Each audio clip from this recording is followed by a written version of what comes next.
For years, man has sought to record and preserve the things which he has created. Philips have developed a compact disc player which uses new technology to give sound quality such that memory becomes absolute fidelity.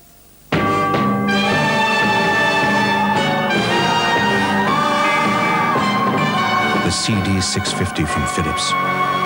Take a closer look.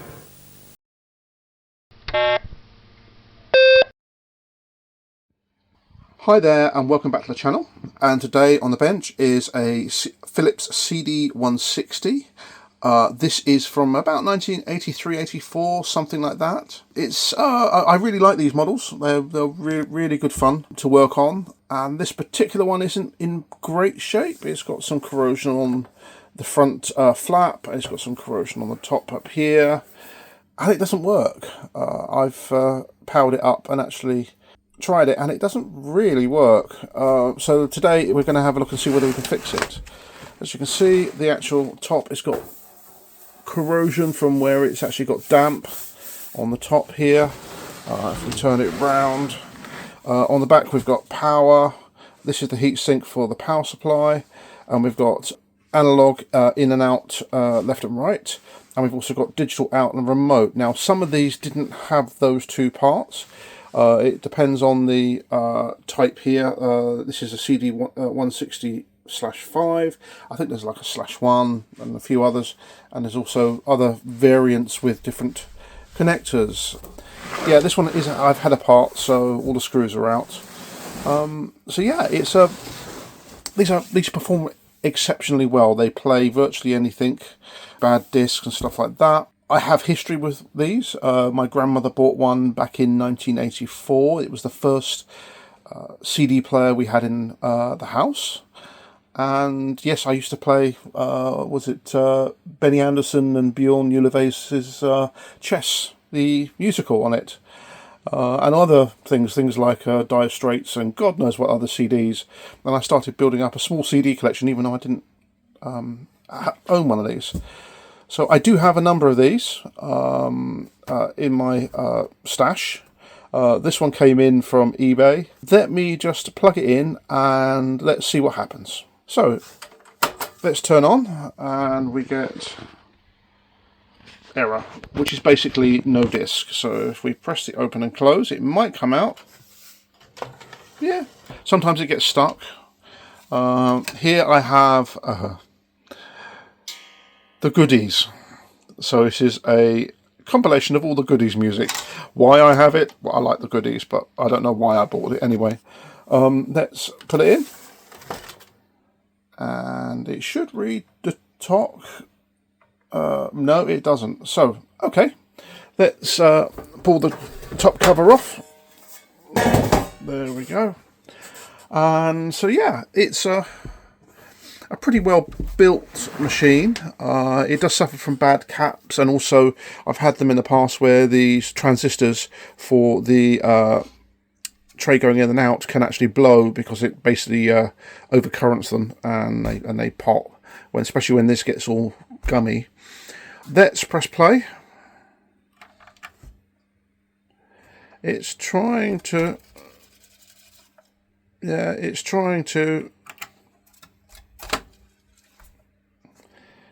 play it. Yeah. So this is motor problems, I think. I do think the actual laser's working because it's focusing first, and then when it finds a disc, it will then spin up. So I've got a funny feeling the laser is sort of working. This thing will need a complete recap. Absolutely. These Philips capacitors are absolute junk. They are, when they get old, they just die. Over here we've got the power supply with some filter caps. Comes in here, bridge rectifier down there, powers all this. This has got a daughter board for the DAC. I think it's as a TDA 1540. I think it's just a single one. So yeah, right, okay. Let's see what we can do with this. Let's see whether it's a motor problem or whether it's a capacitor problem. So What I'm going to do is going to take this front cover off, take the mechanism out, and then we'll try to track down the capacitors, have a look at them, and then start looking at it, because this sort of, it sort of works. I think the loading band needs replacing. Yeah, sometimes it will get stuck. So yeah, okay, let's take this front off and take this apart. Okay, so I've got the mechanism out. It was pretty easy to do. So we've got the circuit board on the back here. Now, often with these, the capacitors basically fail, stops the motor from working. So the motor is somewhere in there. So what I'm going to do is take that circuit board off, and let's have a look at some of the capacitors. Okay, so that was pretty easy. Let me just put that down there and not on that. This is the laser on its mechanism to move it up and down. You've got a ribbon there you have to disconnect, which basically connects into there, so that's straightforward, and a few connectors. The one thing with these Philips, you have to be devices of this era, especially like old Philips Video 2000s and even VHS video recorders from the early 80s, is that they use solid core cables, and sometimes those cables, they actually snap internally. They're quite fragile, so you have to be quite careful when you're taking these connectors out. And yeah, there's one that basically goes there, which then connects on to here for the motor. So what we're going to do is we're going to have a look at all of these capacitors here, and hopefully we should be able to just replace them. It's cheap enough to do, and yeah, let's see whether we can actually get life out of this thing. Okay, so I've ripped out the old capacitors and put some new ones in. They just need soldering in right now. Out of all of them, go focus, no focus, there we go, that's better. The two big 220s, absolutely fine, but the 47 microfarads and this axial 33 were pretty off. Now, if I can see whether I can do this on camera. So this axial here is pretty off, actually. Let's just test this. 25 microfarads, 7.8% loss, and ESR of 6.4 ohms. That's pretty high. That's rubbish. These ones here are sort of similar. So yeah, so I'm just going to solder these up, put this board back on, and let's see whether it plays a disc. Okay, so the board's back on, and I'm just going to plug it in, and let's see if it actually spins up.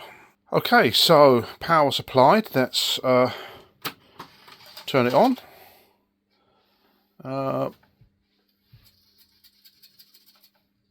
Yeah, it's not happy. It's still not happy.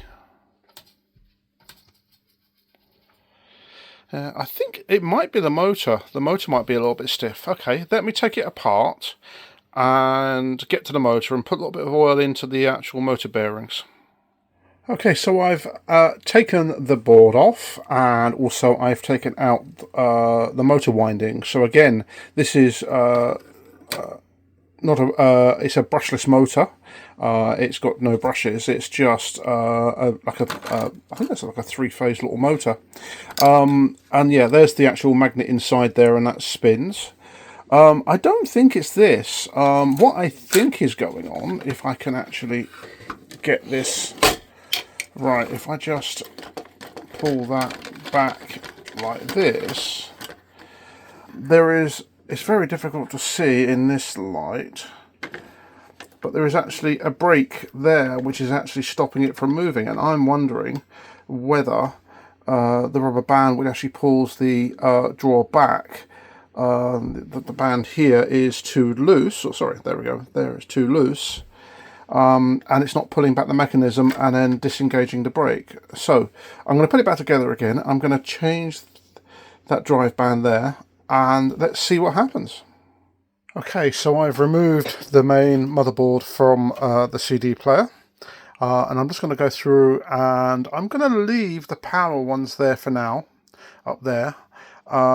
I'm going to work on these little axial Phillips capacitors here, as I've got a funny feeling that these are the ones which are causing some of the issues.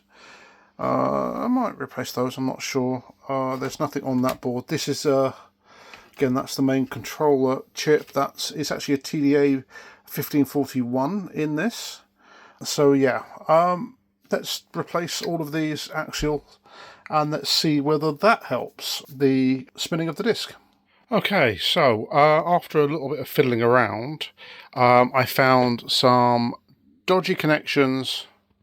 Let's see whether I can zoom in. There we go. Some dodgy connections that I redid on these cables here, and these are the solid core cables and they get bad connections.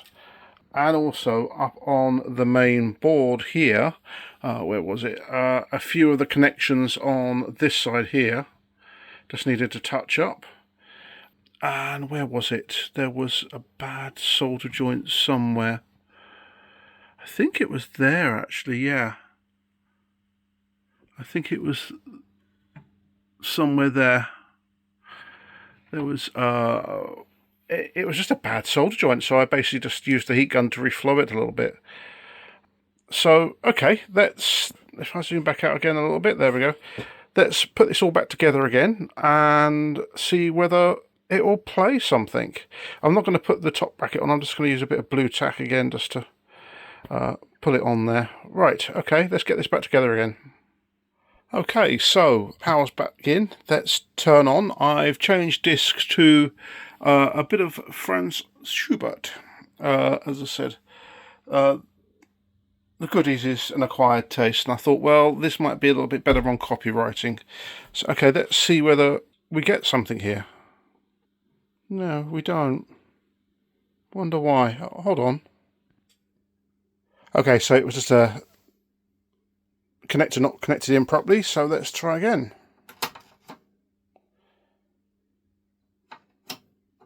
Hello? Anybody there? Third time lucky. I didn't plug it in at the back. Okay. Yeah, so okay, here we go again. Oh, we have something. It's spinning. We've got tracks. Look, we've got tracks. 6501. It's playing. It's playing, and nice, cool. Yeah, so we go to track. Let's see whether it will go to track 2. Yeah, okay, let's plug the audio in and see what we get.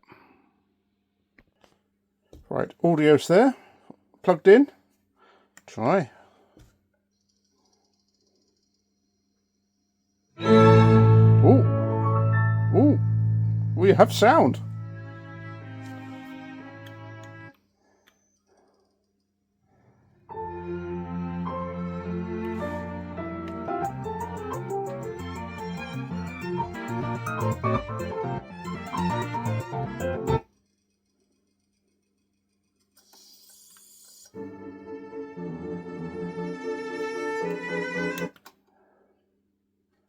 Yeah, it's working.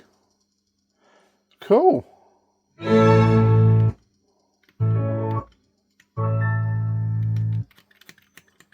Let's take it right down to track 8.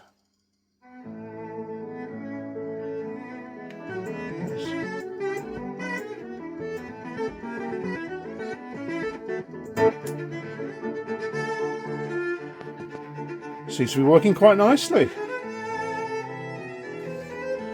Cool. So, let's put this back together again. Yeah, it's working. I fixed it, which is great. So I've got to put the top part on there, which holds the disc on. Button down the board. Button down the, screw down the transport, and I think we've got a fully working machine. Okay, so it's all back together again. Let's power it up. Now the catches up here have broken. I think I've got the bits. I might try and fix them later on, but that'll something for later. Let's open the drawer. Put the disc in. We got the top, and then press play.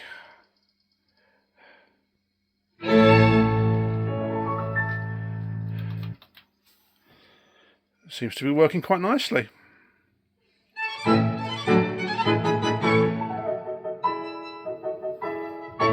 So to fix this, we replaced the drive belt for the tray mechanism, replaced a whole bunch of capacitors. Every single one of these axial capacitors was dead or dying. So yes, if you do get these blue Philips ones, just replace them. It's just not worth waiting until they completely go open or short or whatever. They're all done.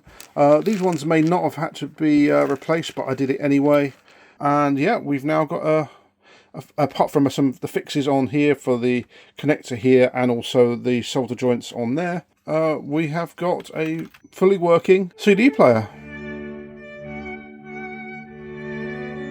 A bit of the trout. No. Yeah.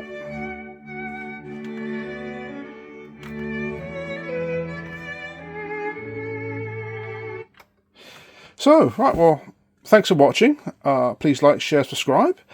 Give me a thumbs up if you like this type of content. And I'll see you on the next video.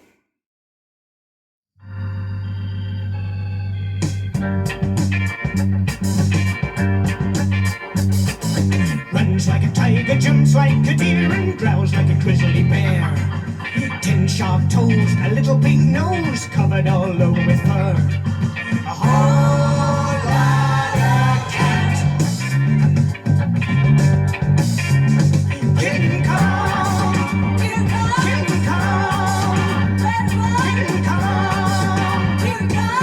Look out, 'cause Kitten Kong's gonna get you.